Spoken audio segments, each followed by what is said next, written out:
और कांग्रेस ने क्या किया? आज मैं डिब्रूगढ़ के मंच से कांग्रेस के नेता राहुल गांधी को पूछना चाहता हूं, आपने असम को क्या दिया? गोलियां, बम धमाके, संघर्ष और युवाओं की मौत दी। भारतीय जनता पार्टी की सरकार बनने के बाद, नरेंद्र मोदी प्रधानमंत्री बनने के बाद पूरे नॉर्थ ईस्ट क्षेत्र में 20 से ज्यादा समझौते हुए 10,000 युवाओं ने हथियार नीचे डालकर हमारे आसाम और नॉर्थ ईस्ट को सुरक्षित बनाया है।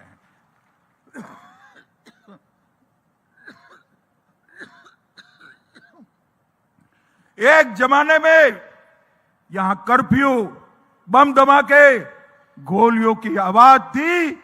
आज भूपेन दा का संगीत यहां से पूरे विश्व में पहुंच रहा है। और आज तक भूपेन हजारिका को भारत रत्न देने की सूद नहीं दी। भूपेन हजारिका को भारत रत्न देने का काम भी भारतीय जनता पार्टी की सरकार ने किया। यहां तक कांग्रेस के ही नेता, महान भारत माता के सपूत गोपीनाथ बरदोलाई जी को भी कभी भारत रत्न, लोकप्रिय गोपीनाथ जी को भारत रत्न देने का काम भारतीय जनता पार्टी की सरकार ने किया। और हमने यहां शांति, सुशासन, विकास और एक प्रकार से सबको साथ लेकर चलने की नई संस्कृति का विकास किया है। और 2021 में डिब्रूगढ़ की धरती पर आज मैं कहना चाहता हूं, कांग्रेस ने एक टूल किट प्रसारित किया था जो असम विरोधी था और भारत में असम, दुनिया में असम की चाय की छवि बिगाड़ने का काम कांग्रेस पार्टी ने किया था। ये अंतर है दोनों के बीच। मित्रों, चाय बागान का क्षेत्र है। हमारे श्रमिकों के कल्याण के लिए आज तक कांग्रेस पार्टी ने कुछ नहीं किया। अंग्रेजों के समय से संथाल, मुंडा, कौल, भील, बंगाली, ये सारे श्रमिक यहां पर बसे थे, मगर उनको कोई सुविधाएं नहीं मिली। हमारी सरकार ने 2025 में लैंड होल्डिंग अमेंडमेंट एक्ट पारित कर 825 चाय बागानों के 3,33,000 परिवार, मतलब लगभग 20 लाख लोगों को भूमि का मालिक बनाने का काम भारतीय जनता पार्टी। सदियों से लोग भूमि की मलकियत के लिए संघर्ष करते थे। पहले कांग्रेस के खिलाफ किया, इसके पहले अंग्रेजों के खिलाफ किया, किसी ने सूद नहीं ली। 25 में भाजपा आसाम सरकार ने, हमारे मुख्यमंत्री जी ने यहां पर ये अमेंडमेंट कर चाय बागान वालों को मालिक बनाने का काम हमारे हेमंत विश्व शर्मा ने किया था। मित्रों, आज पूरे विश्व में आसाम और नॉर्थ ईस्ट के अलग अलग सांस्कृतिक गमछे हमारे नॉर्थ ईस्ट की संस्कृति का सम्मान का प्रतीक बने हुए। अभी राष्ट्रपति महोदया ने 26 जनवरी को एट होम कार्यक्रम में सभी को नॉर्थ ईस्ट के गमछे पहना है। यहां तक कि यूरोपियन यूनियन की अध्यक्षा और बाकी सारे जो लोग आए थे उन्होंने भी गमछे डाले। एक ही व्यक्ति ने आसाम का गमछा नहीं डाला, उसका नाम था राहुल गांधी। अब मैं पूछना चाहता हूं कांग्रेस पार्टी के लोगों को कि नॉर्थ ईस्ट का गमछा राहुल जी ने नहीं डाला, पूरे देश और दुनिया के लोगों ने डाला। भला आपकी क्या दुश्मनी है भाई? जरा ये तो बताओ, इतना अन्याय क्यों करते हो हमारे नॉर्थ ईस्ट के साथियों के लिए? मगर मैं आज कहकर जाता हूं, राहुल गांधी को जो करना है वो करे। जब तक भारतीय जनता पार्टी राजनीति में है, नॉर्थ ईस्ट की संस्कृति को कोई हिला नहीं सकता, कोई हिला नहीं। आज हमारे मोदी जी यूएन के मंच पर असम का गमछा लेकर जाते हैं और यूएन में भाषण में शंकर देव और माधव देव का नाम देकर वो विश्व में हमारी संस्कृति का प्रचार और प्रसार करते हैं। लसित बरफुकन को आज मोदी जी और असम सरकार ने पूरे देश की सभी भाषाओं में लसित बरफुकन के वीर जीवनी को अलग अलग 23 भाषाओं में अनुवादित कर वहां तक पहुंचाने का काम किया है। और 400वीं जयंती हेमंत जी यहां मनाना चाहते थे। मोदी जी ने कहा असम में तो मनाइए ही मनाइए, आप राजधानी के विज्ञान भवन में बनाइए, मैं आऊंगा और लसित बरफुकन को पूरे विश्व में पहुंचाने का काम हमारे नेता नरेंद्र मोदी जी ने किया। भाइयों बहनों, एक और बात मैं करना चाहता हूं। हमारे आसाम में मुझे बड़ी गंभीरता से बताइए, डिब्रूगढ़ वालों को इतना परेशानी नहीं है, मगर आसाम की परेशानी डिब्रूगढ़ की है या नहीं है? भाई जरा जोर से बोलो, आसाम की परेशानी हम सबकी है या नहीं है? पक्का है? आसाम में घुसपैठ होना चाहिए क्या? अरे जोर से बोलो, होना चाहिए क्या?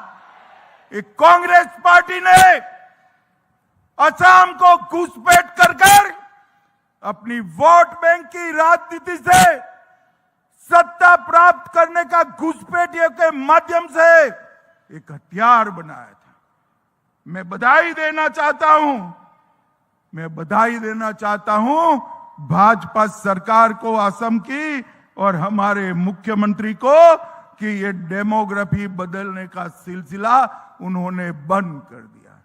1,26,000 एकड़ भूमि बांग्लादेशी घुसपैठियों से मुक्त कराने का काम ये भारतीय जनता पार्टी की सरकार ने। और मैं आज असम की दूसरी राजधानी की भूमि पर वादा कर जाता हूं, हेमंत जी के नेतृत्व में यहां पर तीसरी बार भाजपा सरकार बना दो, एक एक घुसपैठियों को चुन चुन कर असम के बाहर हम निकालेंगे। ये घुसपैठिया किसी भी तरह से असम और देश का भला नहीं कर सकते। हमारे सीमित संसाधन हैं, हमारे गरीबों का अधिकार घुसपैठिया छीनते हैं, हमारे डेमोग्राफी को बदल रहे हैं और देश की सुरक्षा के साथ भी वो लोग कॉम्प्रोमाइज करते हैं। मित्रों, एक घुसपैठिया इन्होंने श्रीमंत शंकर देव की जन्मभूमि को भी नहीं छोड़ा था और काजीरंगा के जंगलों में घुसपैठियों ने शिकार कर हमारे गैंडों को खत्म करने का काम किया है। आज आसाम की जनता को मैं अपील करने आया हूं, ये जनसांख्यिकी का जो परिवर्तन है, इसको अगर आपने रोका नहीं तो आसाम आने वाले दिनों में बहुत दिक्कत में आएगा।